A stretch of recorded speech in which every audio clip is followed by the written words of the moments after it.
Another new feature of the electric drive planters is vacuum automation. The system has the ability to monitor the tractor and the planter and adjust the hydraulics accordingly to meet your desired vacuum level all day long. In order to get to vacuum automation, you'll select Menu, Planter Auxiliary, and then the vacuum automation icon. So we can see here we currently have a target of 15 inches. Initially, when you first get your planter, this is probably already going to be done, but we have the ability to go to Setup, and then we need to assign our SCVs as far as which one is plugged in to the planter performing what functions. We also need to make sure, in order to use the system, that the planter controlled vacuum automation is selected. Initially, those are already going to be set up when you get the planter, so you're just going to want to use it.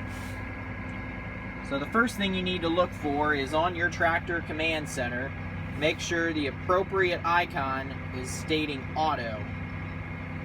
So we can see in this case our vacuum number 3 is set on auto, so we should be good to go. If everything looks good on the tractor, come to your vacuum automation screen and make sure you have 3 pieces of the pie. Once you have 3 pieces of the pie, simply engage your SCV for vacuum, and you should see the 4th piece of the pie appear. The next step is to prime the planter with seed. So you'll want to go to your main planter run screen, make sure your power generation is turned on, select the drive symbol, and fill the meters with seed. After the meters are filled, your vacuum should come up. In this case, we do not have any seed in the planter, so we will not be able to show any vacuum. But once the system is turned on and everything is looking correct,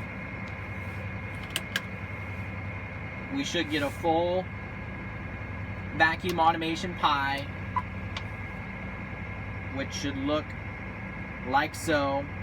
All 4 pieces lit up green with our arrows, similar to an auto track pie icon to tell you auto track is on.